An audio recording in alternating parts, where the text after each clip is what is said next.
Quem foi Melquisedeque? Essa pergunta parece simples à primeira vista.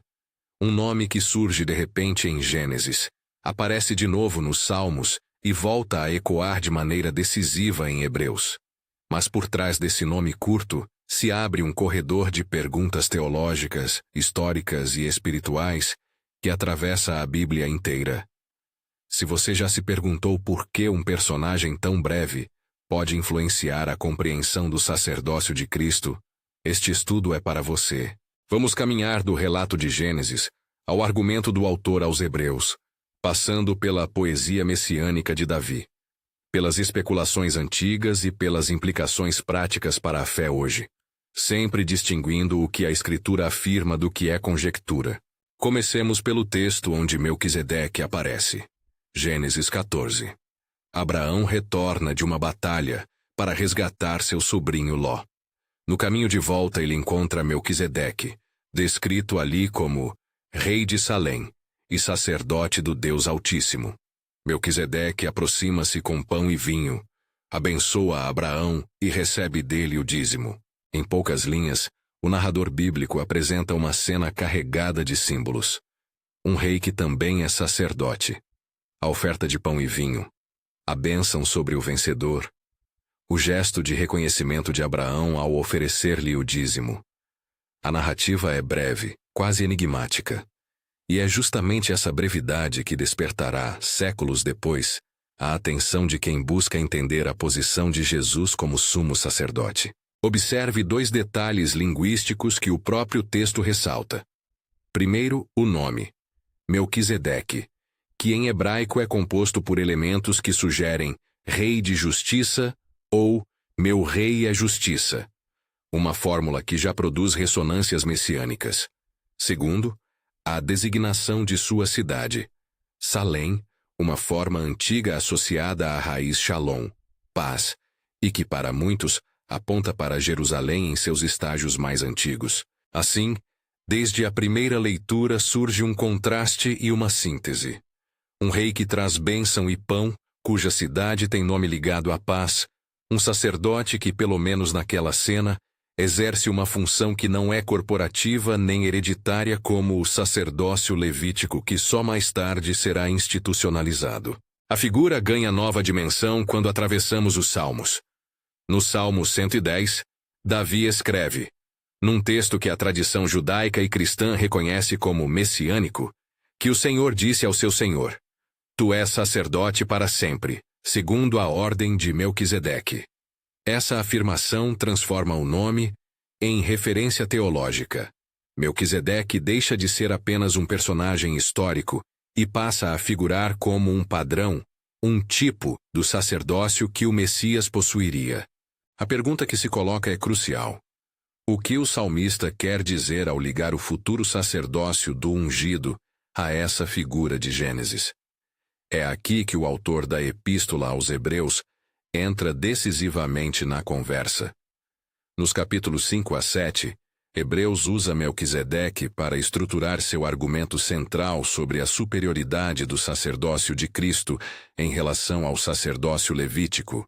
O autor observa que o sacerdócio levítico depende de genealogia, de transmissão familiar, de ordens dadas dentro da linhagem de Arão. Melquisedeque, ao contrário, aparece no texto sem pai, sem mãe, sem descendência.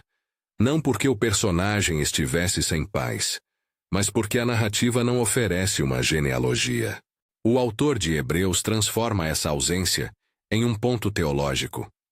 O sacerdote, segundo a ordem de Melquisedeque, exerce um sacerdócio que não se funda em descendência, mas em um juramento divino, em uma realidade anterior ao sistema de ordem sacerdotal fundado na lei.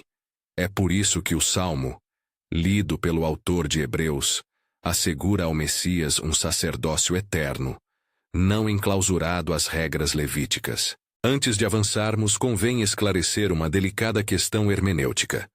Quando Hebreus descreve Melquisedeque como sem pai, sem mãe, sem genealogia, sem fim de dias, o autor não está alegando literalmente que Melquisedeque foi um ser sem origem humana. Ele está trabalhando por tipologia e por silêncio textual. Em Gênesis, não há genealogia. Hebreus aponta para isso e o usa para argumentar que o modelo sacerdotal que Melquisedeque representa é qualitativamente diferente. A afirmação é retórica. O silêncio da história é transformado em argumento teológico. Portanto, é imprescindível não transformar forma em conteúdo absoluto. O texto não diz que Melquisedeque foi um ser angelical, divino ou reencarnado. Diz que na narrativa bíblica, sua aparição tem características que permitem ao autor de Hebreus fazer uma ligação tipológica com Cristo. E aqui chegamos a outro ponto sensível: as especulações históricas e patrísticas. Ao longo das eras, lemos interpretações que variam amplamente. Alguns dos primeiros intérpretes cristãos, entre eles Orígenes e outros patrísticos, chegaram a sugerir que Melquisedeque poderia ser uma manifestação pré-encarnada do próprio Cristo ou uma figura angelical. Escritores judeus e helenísticos também argumentaram em vários sentidos. Há ainda menções em fontes antigas, como as de alguns historiadores, que registraram tradições orais e interpretações. Na era moderna, surgiram hipóteses que vão desde a identificação de Melquisedeque com Enoque, até sugestões de que ele foi um rei sacerdote local de Salém, possivelmente associado a cultos de El Elyon, título que significa Deus Altíssimo. Vale aqui separar cuidadosamente as categorias. Algumas propostas são leitura tipológica, Melquisedeque como figura que aponta para Cristo, e outras tentam identificar quem ele foi historicamente. Entre as hipóteses, podemos listá-las e avaliá-las brevemente. Hipótese de identificação com Enoque. Hipótese angelológica. Melquisedeque como anjo ou manifestação divina. Hipótese de ser um sacerdote cananeu ou jebuseu que cultuava o Deus Altíssimo, numa forma local. E a interpretação estritamente narrativa, que o vê como um personagem humano histórico, cujo papel teológico foi enfatizado pelos escritores bíblicos. A hipótese de Enoque tem apelo porque Enoque, nas tradições judaicas posteriores, é um personagem misterioso que andou com Deus e foi levado por ele, e alguns o consideraram um tipo de figura exaltada. No entanto, o texto bíblico não faz essa ligação explícita. A hipótese angelológica tem antiguíssimos defensores. A descrição em Hebreus por meio de sua linguagem enigmática foi um terreno fértil para quem via em Melquisedeque um ser não inteiramente sujeito ao ciclo da vida e morte. Ainda assim, do ponto de vista exegético, tais afirmações ultrapassam o que os textos afirmam.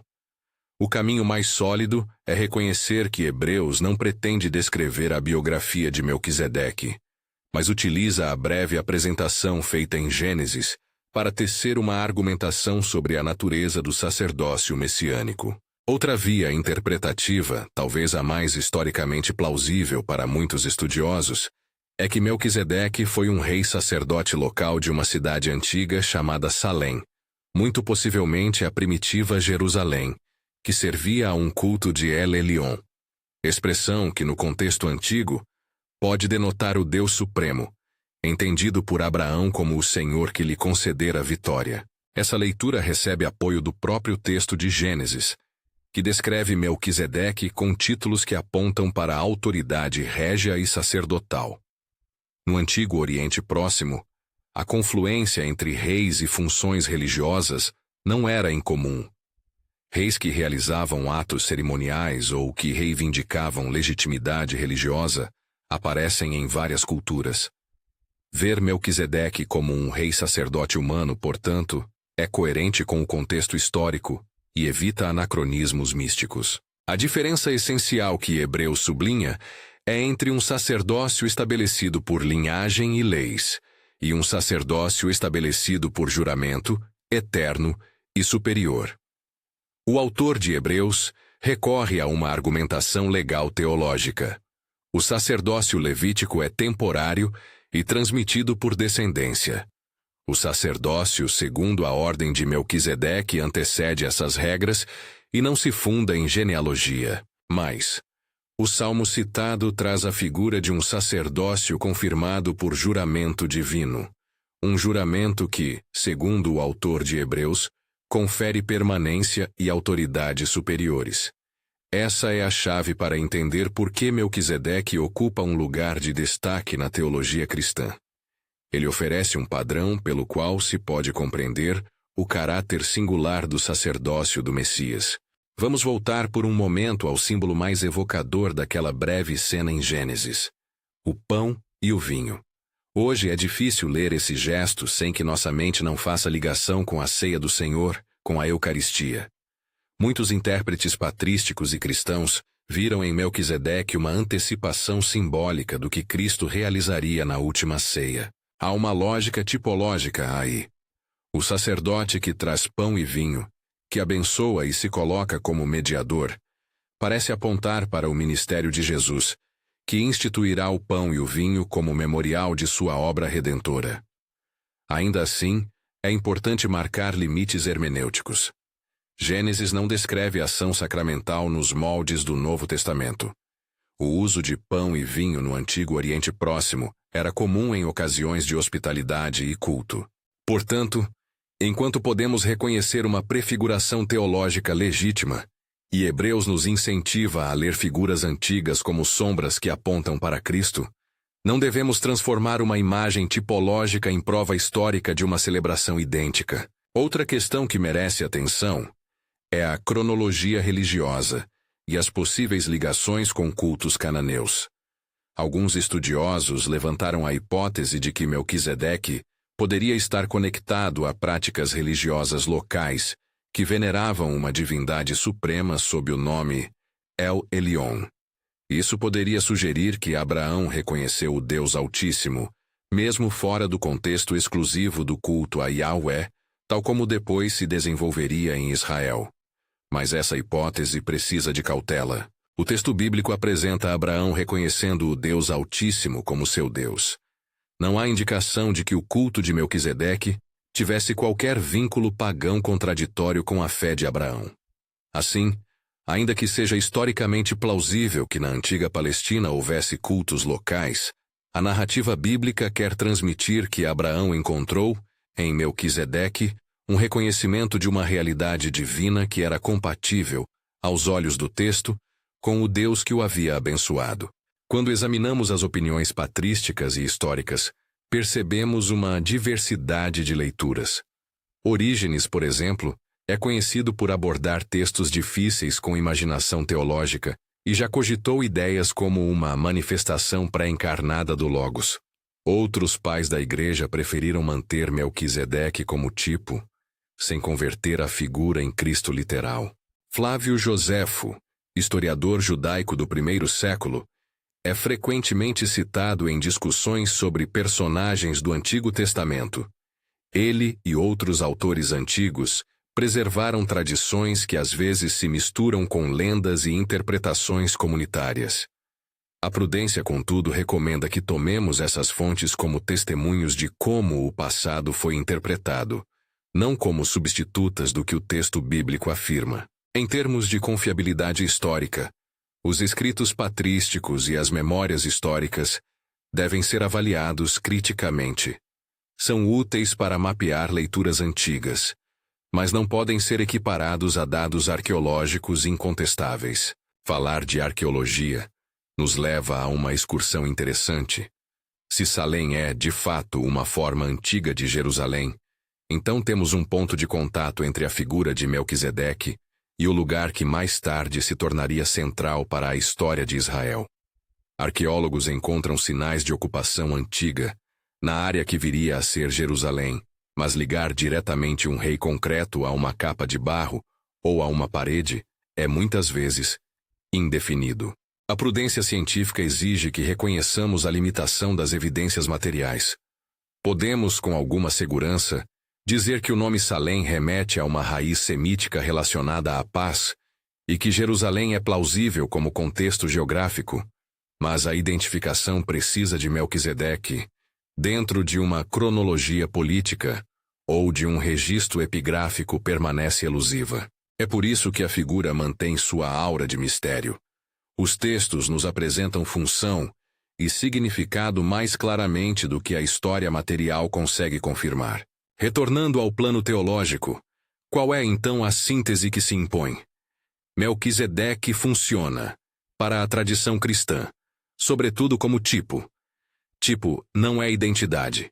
Tipo é figura que aponta adiante. Ele destaca dois aspectos essenciais do ministério messiânico: realeza e sacerdócio reunidos numa mesma pessoa, e um sacerdócio que não depende de ascendência humana, mas de uma ordem superior, confirmada por juramento divino. Esses traços ajudam a compreender por que o Novo Testamento coloca Jesus em posição de sumo sacerdote segundo a ordem de Melquisedeque. Jesus é rei e sacerdote, mediador entre Deus e a humanidade, cujo sacerdócio traz reconciliação e acesso direto ao trono da graça. A implicação prática dessa leitura é profunda para a vida de fé. Se o sacerdócio de Cristo é superior, eterno e baseado no juramento divino, então nossa confiança no acesso a Deus não repousa em estruturas sacramentais meramente humanas, por mais legítimas que sejam, mas na obra única e final do Cristo mediador. Isso não anula a importância da liturgia, dos sacramentos e da tradição. Antes, confere-lhe sentido. Eles apontam para e participam da realidade já efetuada em Cristo. Para quem busca consolo pastoral, isso significa que podemos nos aproximar de Deus com ousadia, sabendo que o sacerdote eterno intercede por nós. Para o culto comunitário, há motivo para veneração e gratidão. O pão e o vinho que simbolizam sustento e comunhão encontram em Melquisedeque uma antecipação do misterioso banquete messiânico. Permita-me aqui uma ilustração curta. Imagine uma antiga porta que de repente se abre para um grande salão. Na entrada há uma placa simples que diz Rei e Sacerdote. Você observa que, embora a placa seja modesta, o salão inclui elementos de alimento, bênção e reconciliação. Melquisedeque é essa placa antiga, pequena, discreta no texto, mas indicando que algo grande e permanente está por vir. O autor de Hebreus lê aquela placa e diz: Vejam, é aqui que está o modelo do que Cristo fará de forma plena. A analogia ajuda a entender por que a figura, apesar de sua brevidade textual, tem peso teológico tão grande. Mas é preciso sempre retornar à cautela hermenêutica. Não transformar tipo em identidade. Não confundir silêncio narrativo com declaração ontológica. Ao mesmo tempo, não reduzir a figura à mera nota de rodapé. O equilíbrio está em reconhecer que a Bíblia usa personagens e eventos, às vezes poucos versos, para articular verdades profundas. Melquisedeque é um desses instrumentos narrativos com densidade teológica.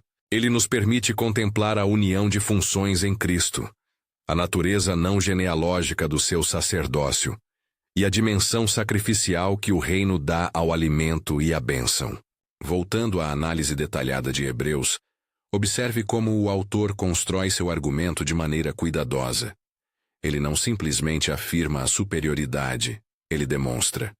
Primeiro, lembra que um homem chamado Levi pagou dízimos a Melquisedeque por meio da descendência de Abraão.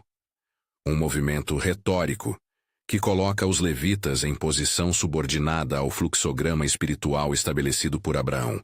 Segundo, mostra que o sacerdócio de Cristo é confirmado por juramento, não por mera lei humana, utilizando o Salmo 110 como documento normativo. Terceiro, destaca que o sacerdócio de Melquisedeque é tido como eterno porque não se descreve, nem inicia, nem termina. Trata-se de um sacerdócio que funciona como antecipação do sacrifício definitivo. Tudo isso converge para a conclusão de que Cristo é um sacerdote que opera com autoridade e permanência superiores aos sacerdotes levíticos. Podemos então perguntar: quais são os limites dessa superioridade para a vida da Igreja? Em primeiro lugar, ela redefine o acesso dos fiéis a Deus.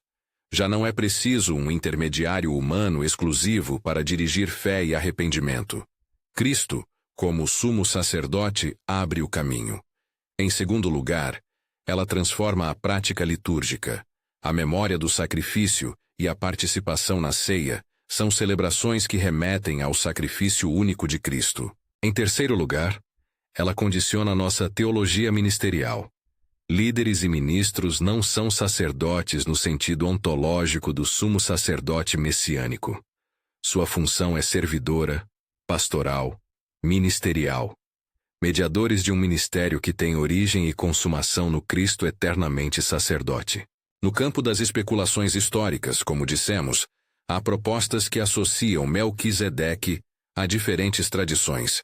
A sugestão de que ele teria adorado deidades pagãs, por exemplo, é frequentemente refutada ao observar que o título que lhe é atribuído, sacerdote do Deus Altíssimo, no relato bíblico, aponta para uma identificação com o Deus reconhecido por Abraão. Assim, afirmar que Melquisedeque era adorador de Baal, ou que promoveria um sincretismo religioso, é uma extrapolação que carece de suporte textual explícito. Outras teorias, mais comedidas, supõem que ele fazia parte de uma tradição teísta local, que usava termos como El ou Elion para designar o Deus Supremo, e que Abraão reconheceu nesse uso a mesma realidade divina que o havia sustentado. Essa hipótese respeita tanto a historicidade quanto a coerência do texto bíblico. Também vale mencionar a postura dos estudiosos contemporâneos. Muitos reconhecem a impossibilidade de uma conclusão definitiva sobre a identidade histórica de Melquisedeque. Em termos acadêmicos, a melhor posição costuma ser a da probabilidade e da prudência. Melquisedeque provavelmente foi uma figura histórica, um rei sacerdote local, cuja função social e religiosa foi preservada na memória literária de Gênesis. A narrativa bíblica, contudo, lhe imprime um significado teológico que transcende a pura história. O mistério, portanto, não é um vácuo de conhecimento a ser preenchido por teorias extravagantes, mas uma abertura que permite à fé interpretar a história à luz de uma revelação progressiva.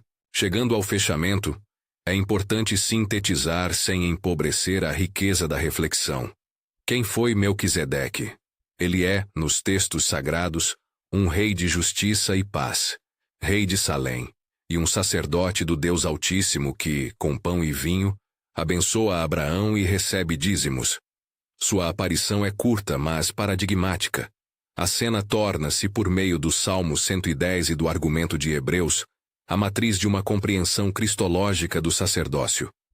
Melquisedeque é um tipo, figura que aponta para o Cristo que reúne realeza e sacerdócio, que oferece alimento e bênção, que inaugura um acesso ao trono de Deus não mediado por genealogia humana, mas confirmado por juramento divino.